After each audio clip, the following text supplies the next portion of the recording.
with debt instruments. If you will recall, we told you that broadly classified, there are two major instruments that are traded or sold in the capital market, broadly classified as equity or shares or ordinaries and debt instruments. We also explained to you that shares are signs of ownership. When you hold shares of a company, you are part owner of that company to the extent you hold it. So if you have 10,000 units of First Bank shares, you can claim to be part owner of First Bank to that extent of your holding. That is the difference. The implication is that there is an account of stewardship that they must render to you in a formal organization, in a formal meeting that is called AGM. That is also the benefit. But the one you must note is that a shareholder is a part owner.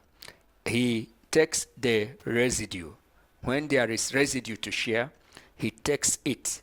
That's to say, when every other person is paid, the net profit is determined. There is now an appropriation that is called dividend that belongs to shareholders.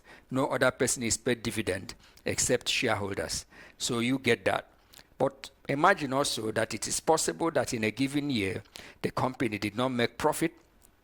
The shareholders also are asked to go.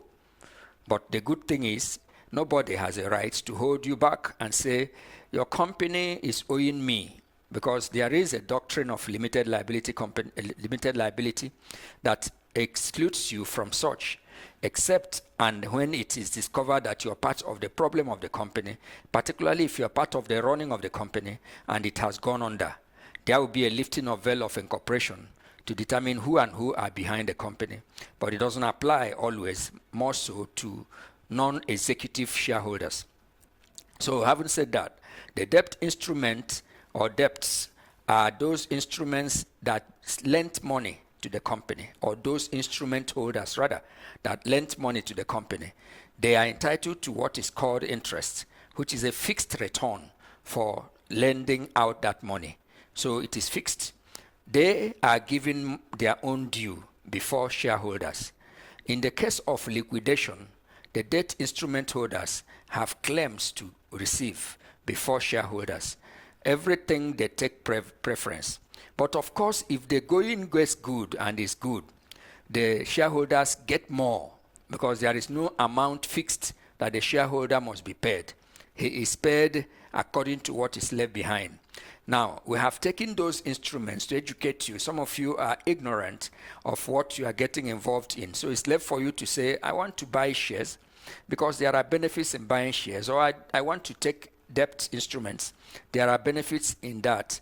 We also talked to you about portfolio management, where we told you that we do a mix of those instruments. We never will invest every money we have in one instrument because it's doing well. There is a need for mix.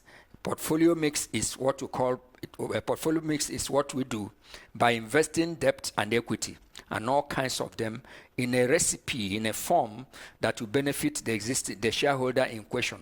If you are risk aversive, we will tend towards debt because debt have less risk. In short, some of them are gilt-edged. That means that they are almost risk-free. I'm being careful of my word that I'm giving out because I know that there's hardly a thing that is risk-free, but almost risk-free in the sense that you don't have much story to tell about them. Now, we are dwelling on this comparison. That we are trying to discuss bonds and debentures, the relationship. Bonds are issued by governments. I repeat again, bonds are issued by governments. How do we know which arm of government has issued? In Nigeria, we have federal government development bond. We have sovereign bond on another class. We have state government development bond. We have local government development bond or municipality bond, whichever one you want to call it. Now, this prefix tells you which arm of government that is issuing it. It does not matter much now. We have come a long way in the issue of bonds. There was a time that successive governments were not honoring the obligations of their predecessor. That's to say, a government changes, and there was a debt instrument in the name of bonds, and the succeeding government comes in and wants to disown that, we have stopped that long time ago. It does not matter. Government is a continuum. We are presently in the Buhari government. That's what we call it, an APC government.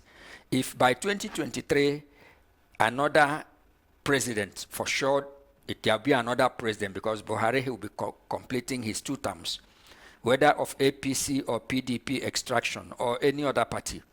He takes over from where the last person stopped. He will take over the assets and liabilities as left behind. That's a continuum. Now, successive governments are now bound to pay due interest and principal of whatever bond they got involved in.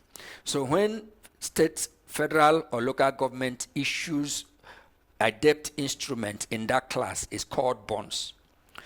When corporate bodies issue such debt instruments, they are called corporate bonds, or better, debentures. So these are the 2 terms we use to describe these instruments. Either of them is the same. So debentures are issued by body corporates. The likes of Unilever, the likes of PZ, all of them can issue and do issue debentures. You can also call them corporate bonds, because the characteristics are the same. The major difference is the issuer. Now, these are the debt instrument that there are in the market. Now, what is the difference between bonds and debentures? One major difference is that bonds are secured by assets of the issuer. Bonds are secured by the assets of the issuer. But debentures are secured with the profits from such assets. The implication is that at liquidation, the realization of such assets at liquidation, the proceeds first go to bondholders and they are paid. But the debenture holders do not have any hold on any asset, but of the revenue generated from that asset. That's the major difference. So you can afford to say that bonds tend to be less riskier in comparison with debentures. But you can now understand now the difference.